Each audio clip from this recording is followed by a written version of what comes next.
Buenos días, profesor. Buenos días, estudiantes. Hoy les voy a hablar sobre la sucesión a intestato o legítima. Esta sucesión tuvo lugar en el derecho romano. Cuando no había y si había un testamento, este resultaba inválido, sin efectos, no se quería y no se podía suceder.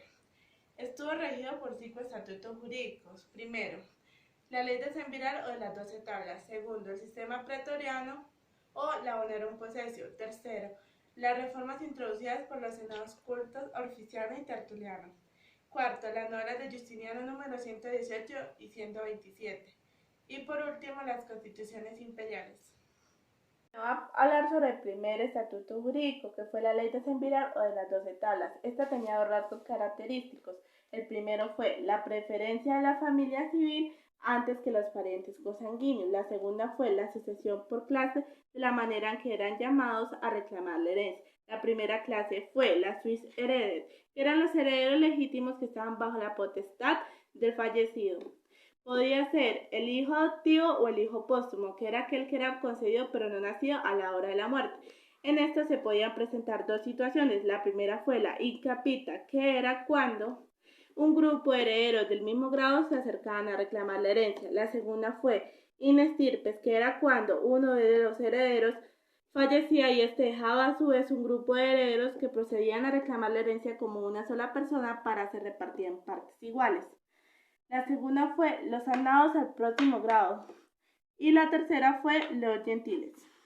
Sobre el segundo sistema jurídico, que fue el sistema pretoriano, la honorum possessio. La honorum possessio fue una situación jurídica provisional en que el pretor colocaba uno de los contenedores sobre el derecho a una herencia, pero con su evolución llegó a convertirse en una situación definitiva.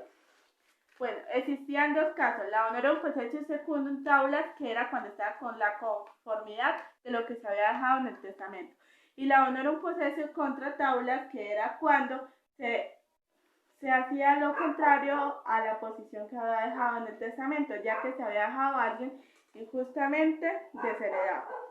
Bueno, ahora hablaremos según sus concepciones. La primera fue curre, cuando no quedaba expuesta a ser desconocida por un heredero preferencial del derecho civil. La segunda fue sinre, que fue cuando era de carácter precario y era expuesta al derecho preferencial de un heredero según el derecho civil. Bueno, ahora la honorum possessio intestada sucedía en 4 casos. La de los hijos legítimos, entre los cuales se contaba el adoptado, bajo la patria potestad del causante en el momento de la muerte. La collationem honorum fue una institución creada para que el hijo emancipado pudiera reclamar su herencia. Se dio por in capita y por in extirpe, como le hablé anteriormente. La segunda es u legitimi. A falta de hijos se concedía la honorum possessio a los herederos legítimos según la ley de Semviral. La tercera es unde connati. A falta de herederos legítimos según la ley de Semviral se le llamaba la honorum possessio a los parientes por sangre, o sea, a los connados hasta el 6º grado, y se sucedía por in capita y por in extirpes, como lo hablé anteriormente. La cuarta y última forma es la unde vir el usor. A falta de todos los parientes anteriores era llamada la honorum possessio al cónyuge sobreviviente no divorciado. Les hablaré sobre el tercer estatuto jurídico, que fue las reformas introducidas por los senados cultos Orficiano y Tertuliano. El primero es el senado consulto Orficiano. Según la ley de Semviral, los hijos no eran llamados a la sucesión de la madre, a menos de que ésta se encontrara in manu maritis. Entonces se consideraba a la madre y sus hijos como hermanos, y los hijos se heredaban en calidad de hermanos en la clase que les respondía según el sistema pretoriano, sino como connados. En el tiempo de Marco Aurelio llamó a los hijos a la sucesión de la madre, de preferencia a todos los connados, y asimismo llamó a los nietos a la herencia de la abuela cuando no había hijos. El segundo es el senado consulto Tertuliano. Según la ley de Semviral, la madre no era llamada a la sucesión del hijo a menos de que estuviera en in manu maritis, caso en el cual se sucedía como hermana del hijo.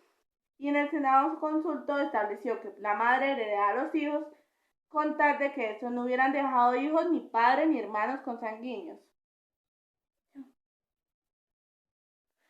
Hablaré sobre el 4 estatuto jurídico, que fue la novela de Justiniano número 118 y 127. En la sucesión intestata debía ser llamados los parientes consanguíneos de puntos sin consideración alguna al vínculo civil de nación. En efecto, eran 6 órdenes o clases de herederos. La primera fue los descendientes de cualquier sexo o grado, ya estuvieran o no bajo la patria potestad al morir de causante. Estos podían ser incapita o in estirpe, como lo había nombrado anteriormente. Segunda, a falta de descendientes, eran llamados los ascendientes, los hermanos bilaterales de ambos sexos y los descendientes de estos en primer grado, en lugar de su padre o de su madre premuerto, sucediendo en los casos por estirpes, como le había dicho anteriormente. Tercero, a falta de los anteriores, eran llamados los hermanos o hermanas unilaterales o sus descendientes en primer grado, en lugar de su padre o madre premuertos. Cuarto, a falta de los anteriores, eran llamados los demás colaterales según su proximidad de grado, excluyendo los más próximos a los más remotos.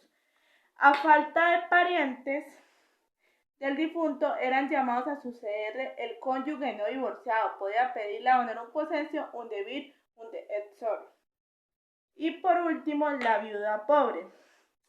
Se le concedía el derecho a reclamar una parte de la herencia con concurrencia con parientes del difunto, concurriendo con 4 o más descendientes, recibía una porción igual, que se le llamaba porción viril.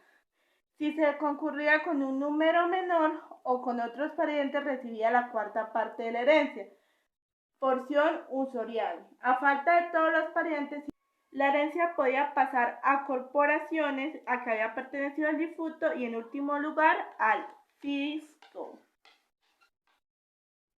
Y último, estatuto jurídico, constituciones imperiales. Algunas constituciones imperiales introdujeron nuevas modificaciones a los sistemas anteriores en beneficio de los cannados, los cuales fueron asimilándose cada vez más a los annados, para los efectos de la sucesión intestada, en especial los descendientes, los padres, los hermanos de ambos sexos y los sobrinos, hasta llegar al sistema implantado por la novela 118 y la novela 127, que fue lo que nombré anteriormente.